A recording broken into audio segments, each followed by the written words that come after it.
a job-winning resume.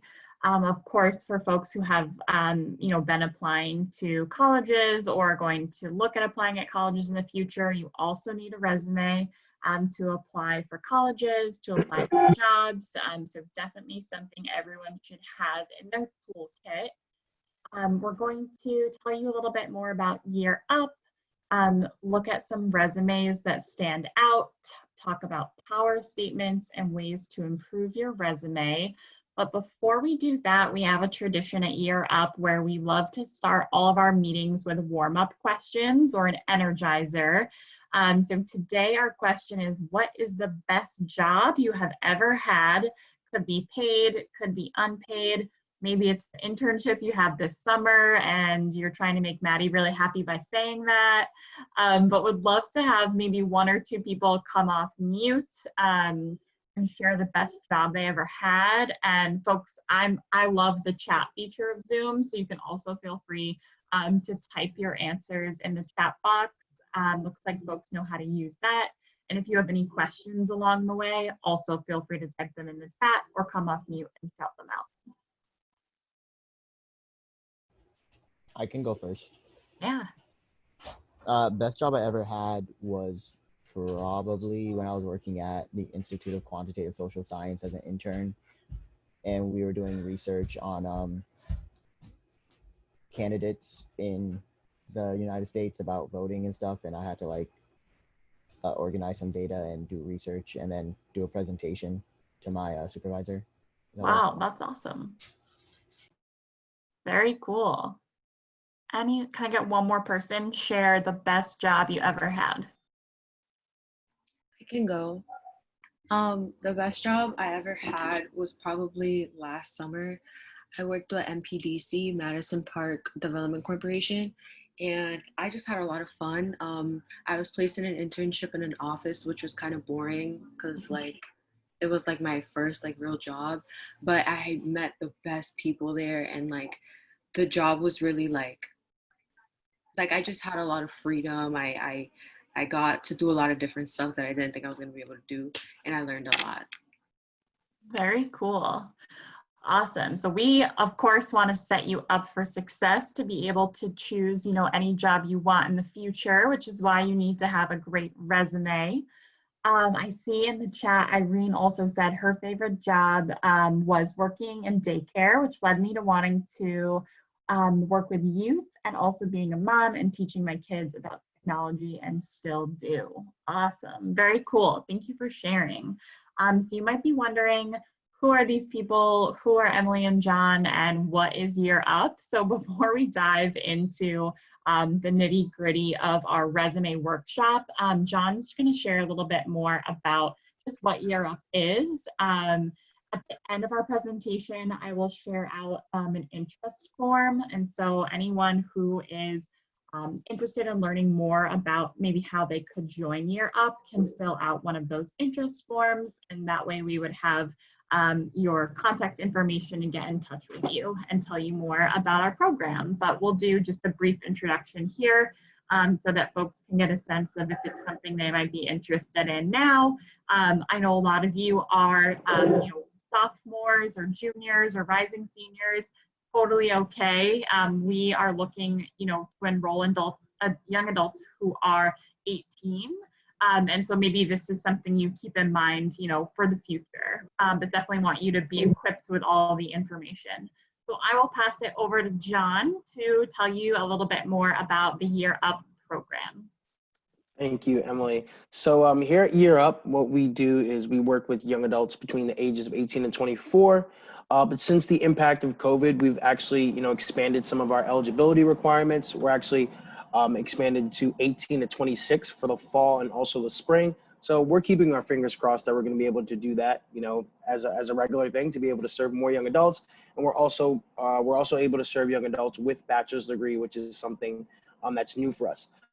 But essentially, we are a year-long program, and we just want to work with young adults to connect them to the best opportunities in and around the greater Boston area. So we can go into a little bit of how our program is structured. It's a year-long program, like I mentioned, split up into 3 phases. Our first phase is the learning and development phase, is where you really get to learn upon the technical skills, because you can either focus on technology or business, but you can also learn the soft skills as well. So it doesn't matter where you decide to take your career. A lot of the skills that you're going to be learning throughout the program will be beneficial to you as you're moving towards your professional career as a whole. So our first our first phase is a learning development phase, which is more of like the school type portion. And then the second phase is the corporate internship phase. So for any folks that are familiar with like playing sports, you can consider the learning and development phase as like the preseason and the practice stage, where you're actually really honing in a lot of those skills that are going to help you once you get on those internship. And for the folks that are on this call now, you're currently probably on your internship. You can understand it's almost like we treat it as like a 6-month long interview, right? It's where you're proving to your coworkers, your manager, your supervisor, it's like, hey, if given the opportunity, I would crush a full-time position, right? And that's where a lot of our graduates thrive. So even when they graduate the program, many of them will turn around and get offers for full-time employment. So that's something that's also awesome as well. And then our third phase of the program is our career and higher education phase. So many people think that, oh, well, if I can't do college, I'll just do Year Up. Actually, Year Up is a great alternative way to get to college, right? Since our program is tuition free, it's a free way to earn college credits while also building upon your resume as well, which we're going to dive into. So many of our folks will either, once they graduate, will either pursue a higher education, whether that be a 2-year program or 4-year program, or many of them will stay in that career path and try to hit the ground running with their career. Some even do both, and that's kind of like the flexibility that Europe allows you. And throughout the way, you'll have mentors, which would be like staff members like myself and Emily, will also serve as coaches. You also get the opportunity to get paid. You get a stipend, a biweekly stipend. And what we like to say is high expectation, high support. So we do expect a lot of our students, similar to the program you're in now, right? The expectations don't waver. And so let's say you start our program off with a certain amount of points. If you start off with 200 points, let's say you're not turning in assignments, or in this virtual setting, if you're not logging in on time, or if you're not logging in at all, you can then receive an infraction. And with that infraction, that also correlates with the stipend that you receive. So if you receive a 15-point infraction, that's $15 taken off your paycheck. And my favorite question to ask, I think Emily knows this is coming, who in here likes to lose money? Does anybody like losing money? Right? I see a lot of head shaking, right? So kind of what the contract is put in place for, it's a way to keep you accountable, but also keep your peers accountable as well. Because again, that support factor comes in huge. You're not only doing this by yourself. It's not a competitive program where you have to beat out other students. It's a community vibe. So your learning and development period, you'll be going through this program with your learning community. So again, like Emily mentioned, if for folks that do want to learn more, feel free to fill out that interest form at the end. And then also, just this is touching upon the more support that we offer. We do have licensed social workers on staff that can provide some coaching and counseling, and also to connect you to different resources that are provided all throughout the city as well. So again, just something to think about, and it definitely ties in hand with the resume workshop that we're going to be diving into today, because that's what we will prepare our students for, is that next step, and get you prepared with your resumes and cover letters and all that fun stuff. Are there any just like brief questions about the program or what John mentioned before we talk about what a resume is? Happy to pause for a moment.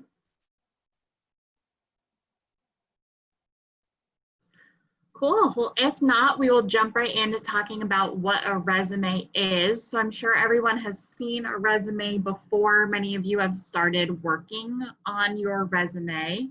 And so what a resume is, I just have some bullet points here. So it's a first impression. It's often the first thing that an employer or recruiter will see as they start sort of developing their opinion or judgment about whether or not you would be a good fit for the role. It can be a marketing tool, so it's how you represent and present yourself and your professional brand.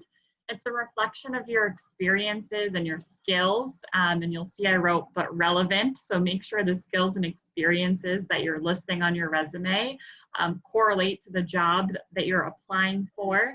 it's a highlight of your accomplishments. So if you think about sports, it's like your highlight reel, right? You're showing a quick snapshot of the best attributes and skills that you have. And it's a tool to get you to that next step, to get you to that interview, so that you can, really present yourself in person and share your full story. A resume is just sort of a slice or a sliver of who you are and all that you have to offer, but it's really that tool to help you to get to that next step, where in an interview you can really show more of yourself. A resume is not an autobiography, so you don't need to tell the person, you were born on January 30th in 1992 in, a small town. It's not a place for personal information or details. So I've definitely seen resumes where folks are listing their 25, favorite hobbies, and they love cats and they love knitting. While that is interesting and wonderful, it's not always super important to put on your resume if it doesn't relate to the job. It should not be a list of your past job descriptions. So I wouldn't, I've also seen resumes coming through where, folks just copy and paste their job description under the title. I don't want to read through the full job description. I just want some quick bullet points to give me a sense of, what you did there. It's not a list of your aspirations, and it's not a place to over embellish your skills or lie. Most places will do reference checks. They will make sure what's on your resume is true and factual. So I encourage folks to be really honest on their resumes. So I should mention before I go forward, so I have been in the talent acquisition space in my career for about 5 years now. So what that means is I've been a recruiter for Year Up and in other places. So I have seen a lot of resumes and done a lot of hiring in my day. So I can definitely give you all some examples of things I've seen in the real world. And John, of course, has written resumes. Also done some hiring for our latest intern, and so he will definitely give his opinion as well. I think there's different, opinions on resumes. We're giving you our best tips and practices, so take them for what you will, and just make sure that your resume really aligns with who you are and what you want to express. But these are just some tips that we have found to work well and that are true to us. And again, if you have questions or we're talking too fast or anything like that, feel free to type in the chat and we'll make sure that we, slow down or clarify anything. So when you're drafting a resume, there's a few key sections that you want to include. So at the top, definitely have your contact information. So if someone likes what they see on your resume, they want to know how to get in touch with you. So have your full name, have your phone number, your email address, make sure they're current and up to date and not an email address that you used, 10 years ago. A huge thing that I want to mention to you all is to create a professional email address. So I know a lot of us, when we had AIM screen names or whatever, it was like, Don, yours was probably like coolboy1234567@gmail.com. How'd you know? It was just a good guess. Please don't put that on your resume. If you don't have a Gmail account with a professional name and only maybe 1 or 2 numbers or no numbers at all, please go make one. It is free to make a Gmail account. As much as you can have it be, jonathan.million@gmail.com or something along the lines of just your name, that is going to bode very well for you, and that's what I would recommend you include on your resume is some type of professional email address. So hopefully folks can use their judgment and know what that means.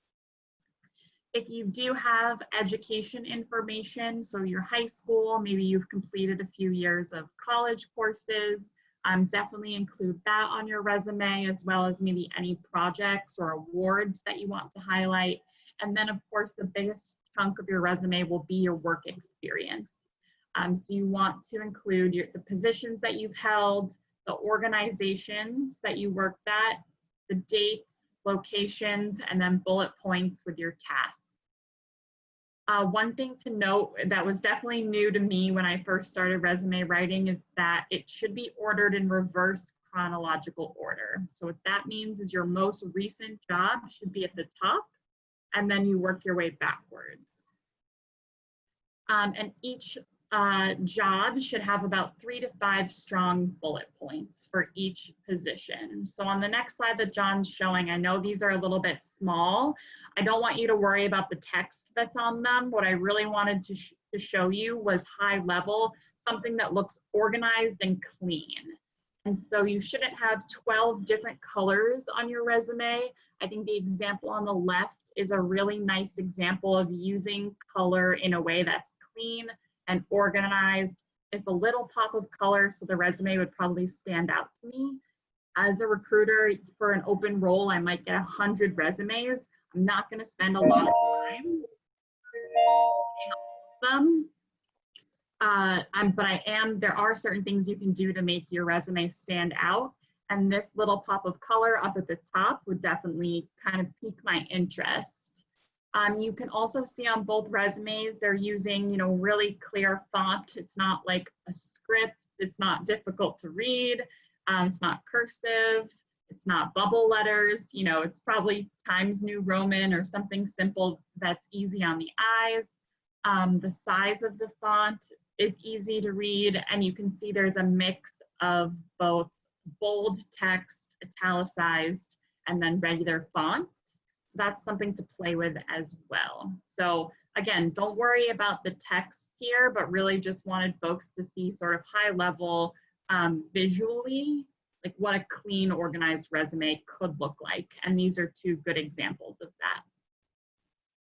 that. When you're drafting a resume, some other additional information you could include in addition to what you see here and what we saw on the last slide.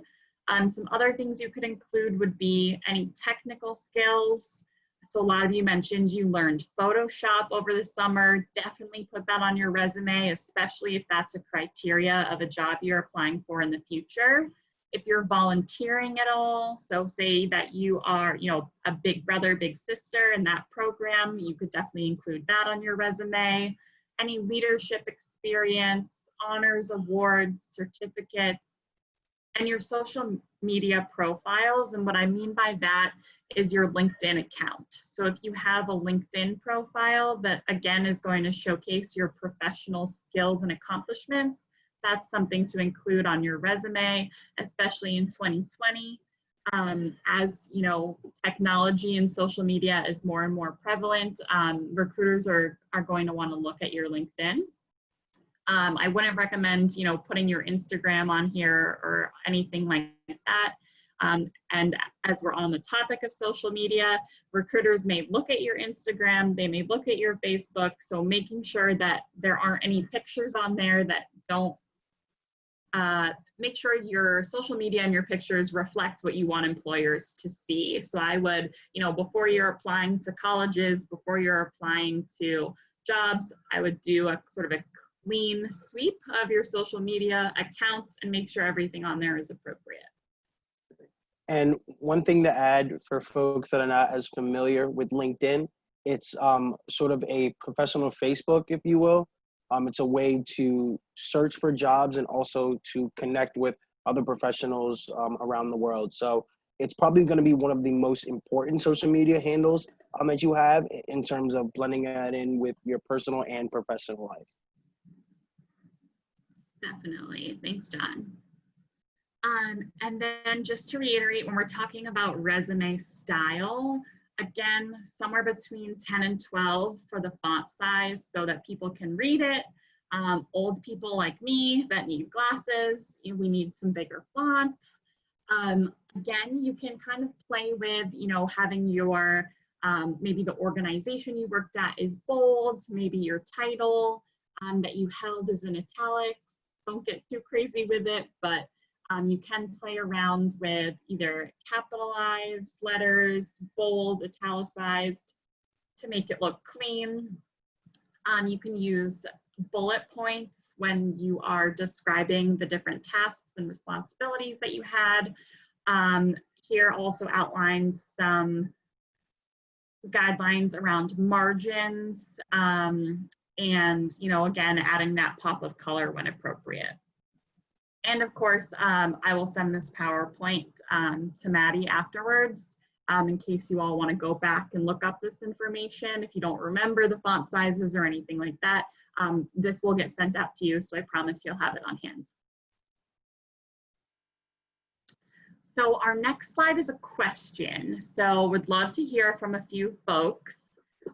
What do you think are some of the top attributes or skills employers are looking for?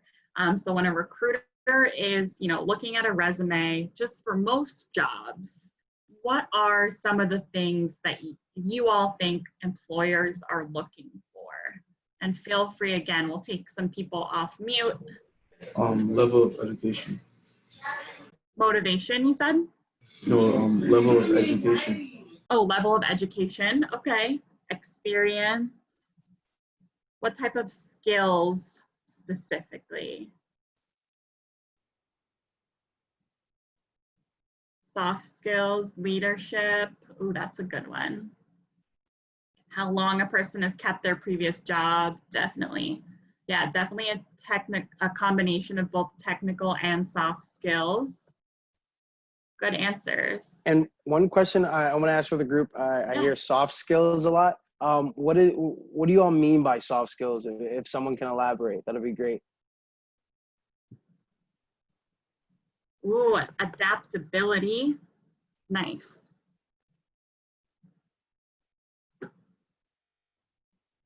Anyone who said soft skills want to tell John what they mean by that?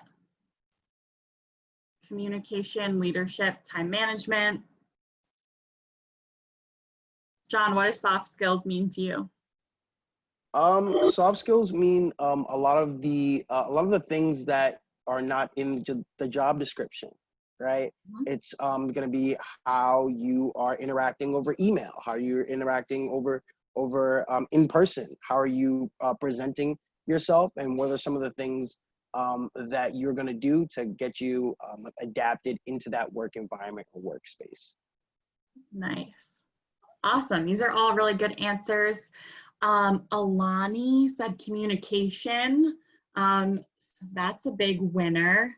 Emotional intelligence. John, reveal the top 5. You just have to click a couple times.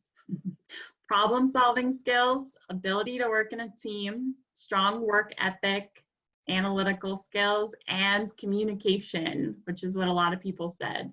Awesome, very cool. Just wanted to highlight these.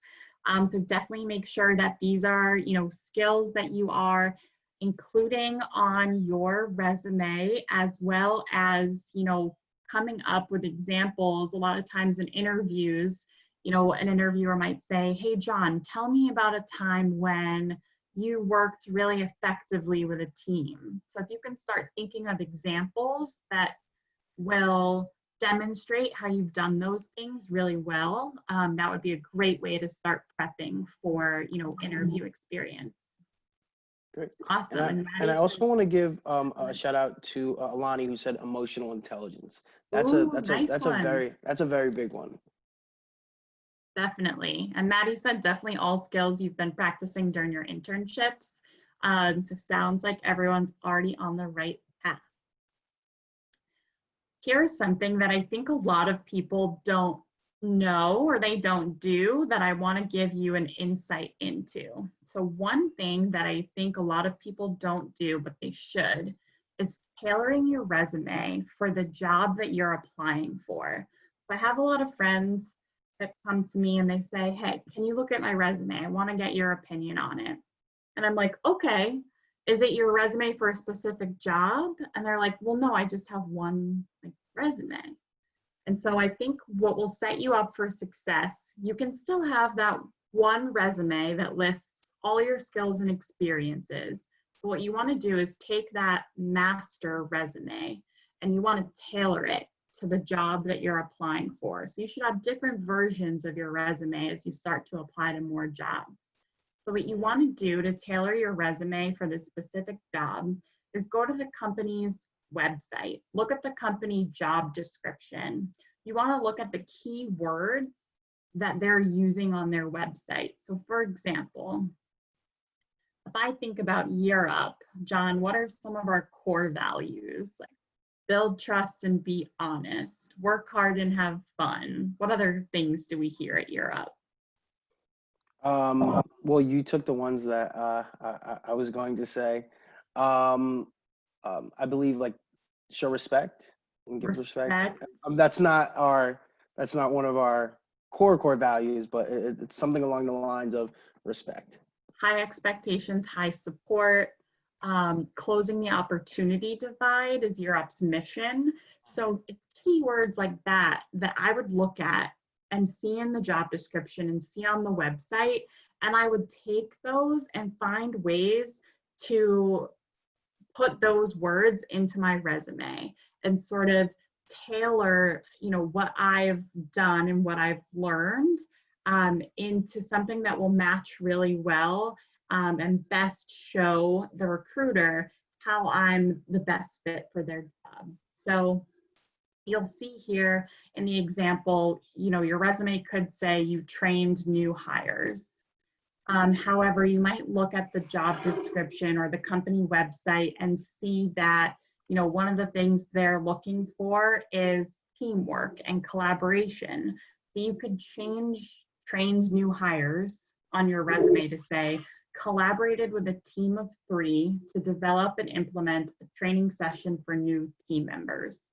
So you're saying the same thing, you're talking about the same experience that you had, but you're describing it in more detail and you're using words that reflect the values of the organization.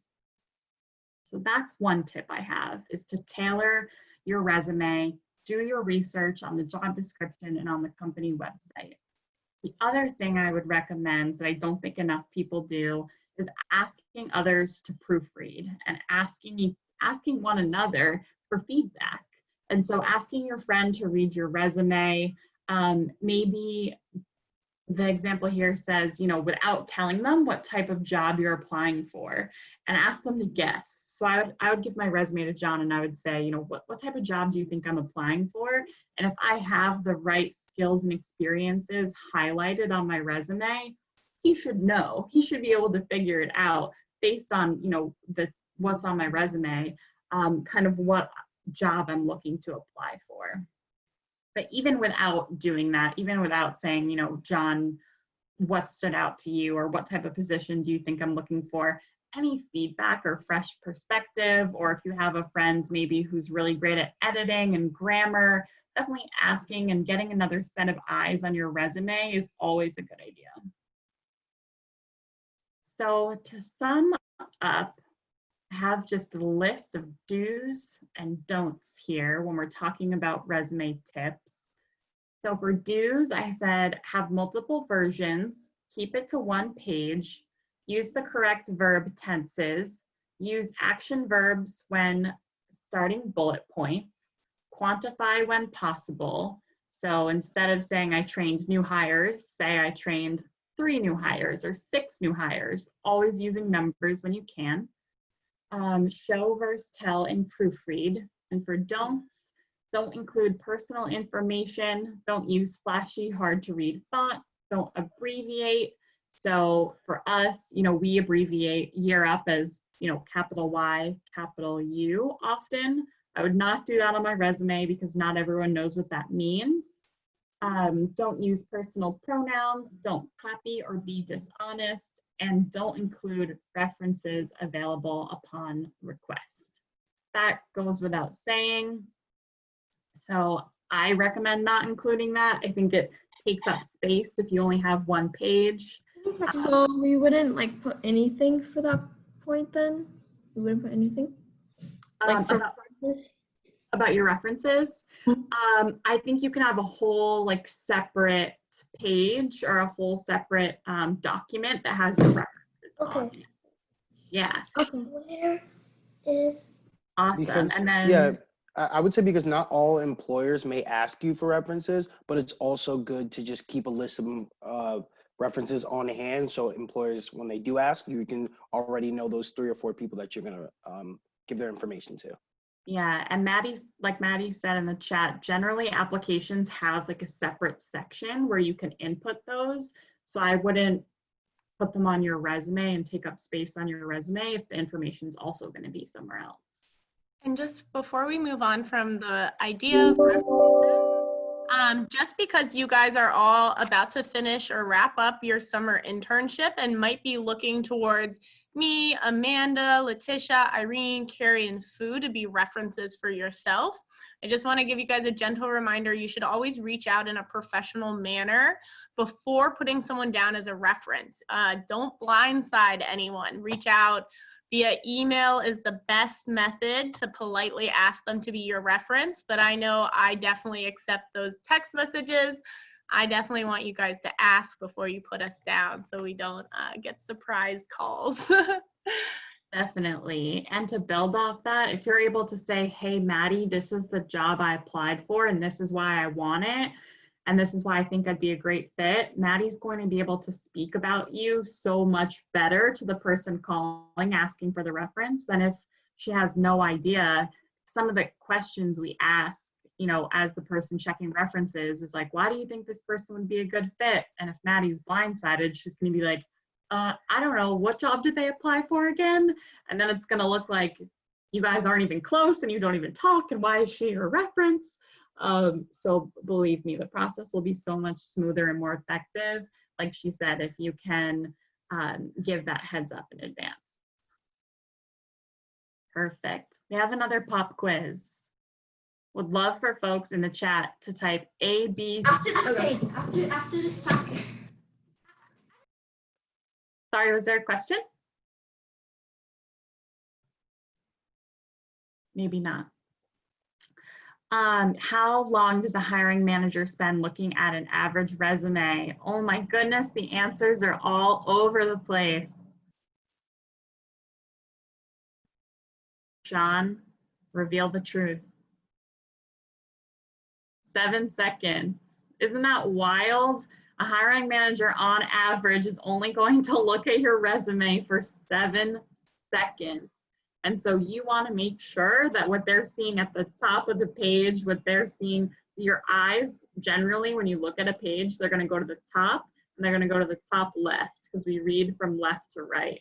Yeah, so that was the question in the chat. What do they look at first? The top and the top left. And I would say anything in bold or anything that's in color that really pops and stands out, that's what your eyes are going to be drawn to first. So if you, in bold, you have maybe the titles of your jobs or the companies that you worked at, that's what's going to stand out. And I also saw in the chat that feels kind of insulting. So it might, right? But think about it. Some of the roles that you might be applying for, there might be 30 or 40 or 50 other applicants. So in the case of a hiring manager, you really have to just like stand out as much as possible. So although it's crazy, like having those 7 seconds, you got to make them count. So we're going to give you some tips on, I know, sit with it, 7 seconds, it's wild. We're going to give you some tips on just sort of how to make your resume stand out and get you really thinking about, you know, what skills and accomplishments do you want to stand out on your resume? If folks are only looking at the top and the top left and the things in bold in that 7 seconds, make sure the things that are at the top and on the left and in bold are the skills and accomplishments that you want them to notice about you. So John, take us into power statements. So we're going to give some examples of power statements.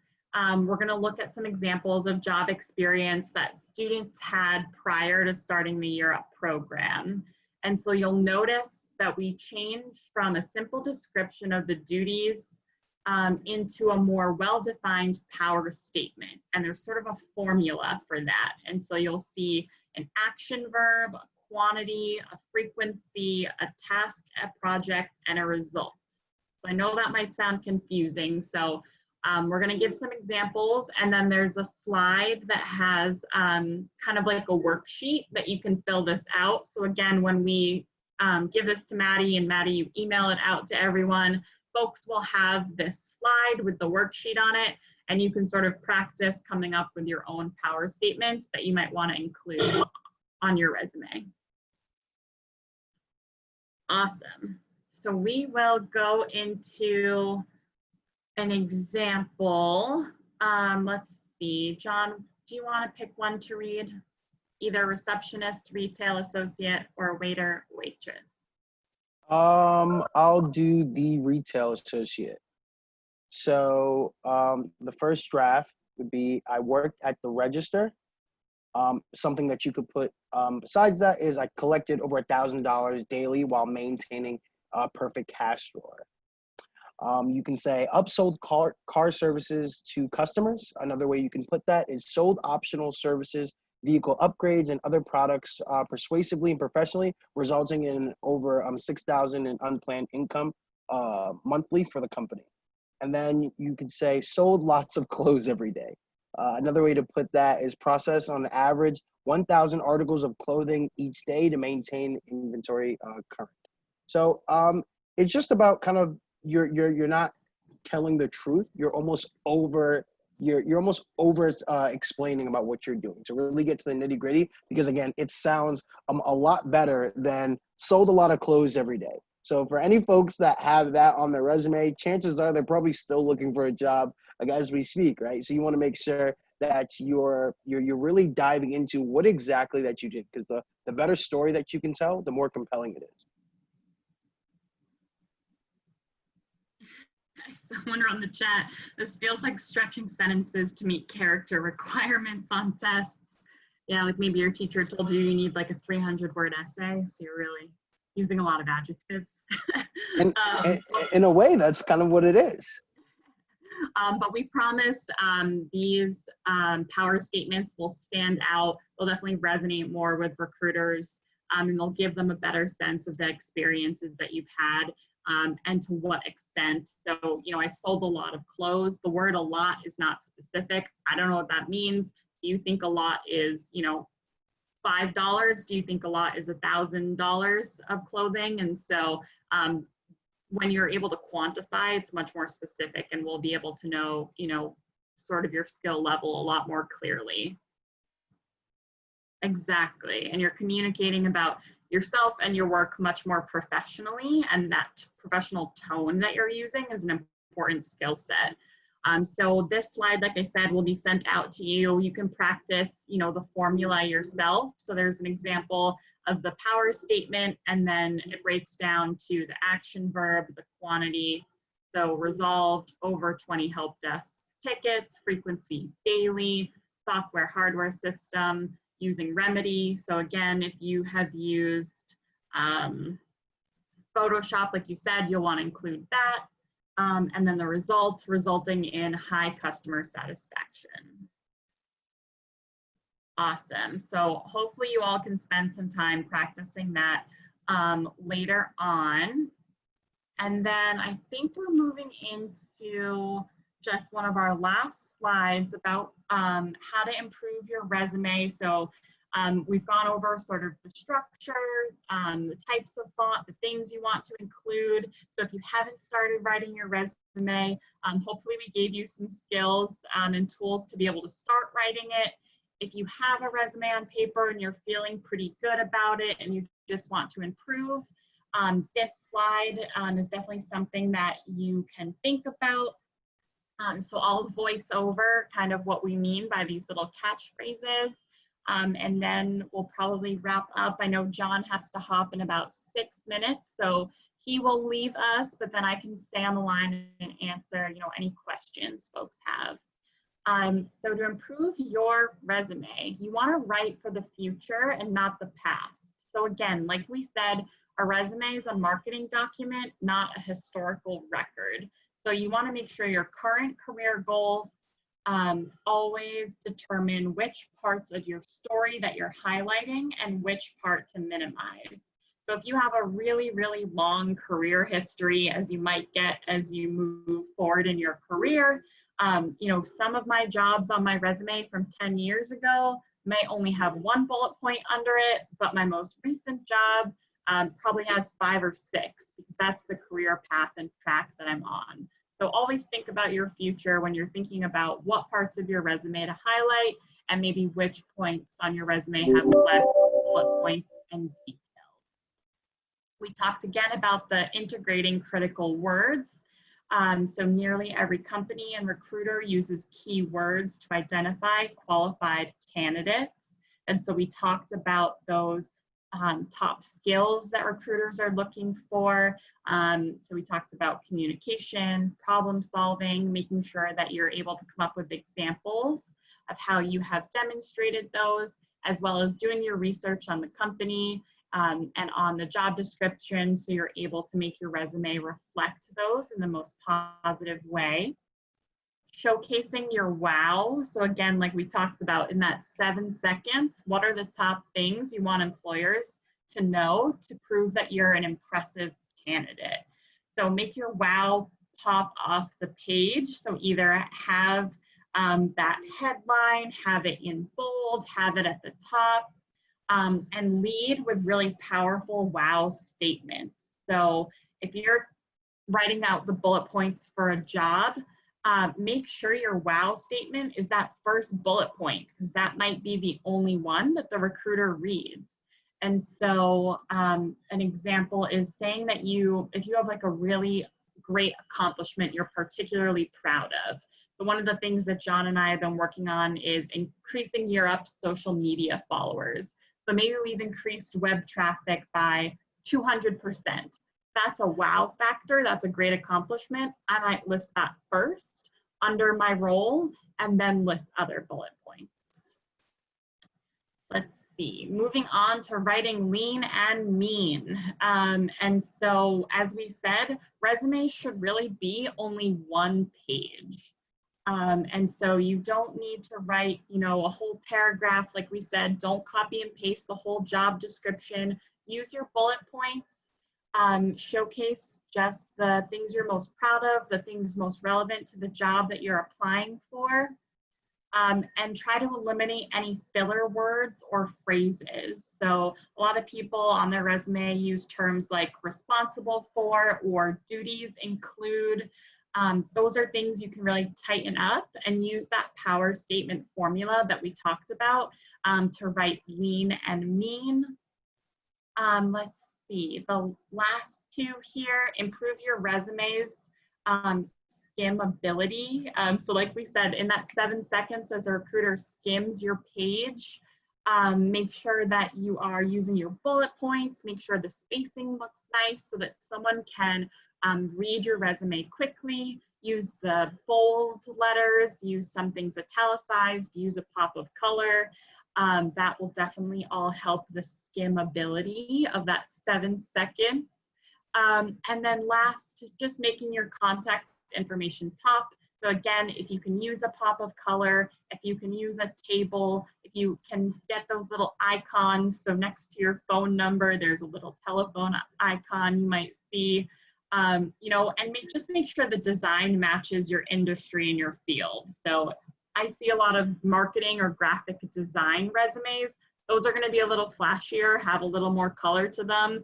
If you're applying for, my finance resumes I see, those are probably a little bit more black and white, and that's fine. But if something in your job, deals with graphic design or, there needs to be an element of your skill set that's being evaluated, is those graphic elements, you can show that off a little bit on your resume. But if that's not part of the job you're applying for, then it doesn't need to be showcased on your resume. So those Does are this still apply for like colleges? 56. Yeah, definitely. Absolutely. So you still need to submit a resume for applying to college. And so maybe you're applying to a college that really values community service. So you're going to want to highlight on your resume the different volunteer roles that you've held. So definitely You want us to highlight it, but not like just write it, like bullet point write it, but actually like highlight them? I did it. Sorry to jump in, Maddie. I see your head. No, yeah. So she's saying highlight them as in use the wowing language to really make sure that they're at the top of your the top of your resume, and that the language really does a great job at demonstrating the experience that you had. Yeah. Cool. Thanks. And John, just show us our last slide, and then I know you have to hop, so we will move to questions. But we just wanted to highlight, hopefully an award-winning resume after these tips and tricks will get you into the college you want to go to, or will get you hired, like our Year Up graduates. So again, just plugging here, 90% of our graduates are employed or enrolled after they graduate within 4 months. And then there's some examples of some of the companies that our interns are hired at. So here in Boston, we also have a lot of interns at JP Morgan, Wayfair, other companies you might have heard of. So just wanted to highlight those. I think that's it on our end. We can move. John, I think the last slide is just a question slide. Yeah, and my contact information. So I'll make sure that you all get my contact info and this PowerPoint so that you can, go back to it. John, any parting words? No, you all were a great group. I had some really great questions. And although for like some of my younger folks, you might not be thinking like, why do I need to work on my resume now? The earlier you can get a jump start on your resume, the easier it will be like when you're actually, job searching and looking for that. So if you can just get a nice formatted resume now, who cares? Like, what your experience is, that's going to come with time. But as long as it's formatted and you know what it takes to build a great resume, you'll be all set to go. So thank you all. I appreciate you all Thanks, letting John. us talk at you for like an hour. Totally. And that's such a good point of like, writing down and adding to your resume as you are in these roles. Because if I look now and try to write a resume for, a job I did 2 or 3 years ago, even, I might not remember the specific numbers or metrics or even exactly what I did day to day. So I would say start working on your resume now, even if you might not need it for, a couple of years, or college or applying to jobs is still a few years out for you. I wouldn't wait until you're in desperate need of a resume to start working on it. Yeah, we definitely recommend that you guys update your resume after this summer experience, and something that you're going to receive after today's workshop, probably, by the end of this week, is the PowerPoint slides as promised, but then also some other guides, documents, and specifically some example text on ways that you can write about your internships at CSTO. And then, as I said a little bit later, we're going to talk about the exit ticket, where you can request for some specific support from youth development staff. Cool. I think there's a bit more time for any and all questions about resumes, about Year Up, about my dog, whatever you would like to ask. You can feel free. I'm an open book. This isn't exactly. Will you be sending the PowerPoints through email? Yes. Okay, thank you. Who was speaking? I think Finley. Okay. Yeah, I think I was trying to ask a question. So this isn't related to resumes, but in terms of interviews, what time is like the best when you're selecting an interview? So like, I know that interviews occur from like morning to night, so they can happen like morning, afternoon, and night. So like, what's the best time to get in like a group interview? Good question. I think the best answer I can give is know yourself. And if you're a morning person and you're going to present your best self in the morning, then sign up for a morning slot. So I don't want to talk to anyone until I've had 3 cups of coffee. And so I should never sign up for an 8 a.m. interview, because I don't think I could present myself in the best light. I think I'm my best self probably at like 2 or 3 o'clock later in the afternoon. And so I would say pick an interview time where you feel like you're going to show up the best. And right now, when we're home and in virtual environments, Pick a time where you know you can be like in a quiet, uninterrupted spot. I would say from like the recruiter's point of view, we do interviews from the time we get to work till the time we leave. And so I don't think that I look at my candidates any differently, or I don't think there's a best time from like a recruiter's perspective. So I would say, yeah, that would be my answer. Choose the time where you feel like you'll be the most energetic and really in the zone. Does that help? Cool. I like that answer. Thanks, Fab.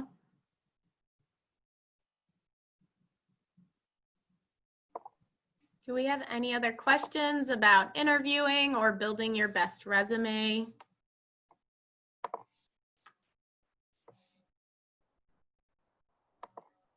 Awesome. You Can guys we, are easy on me. Bing?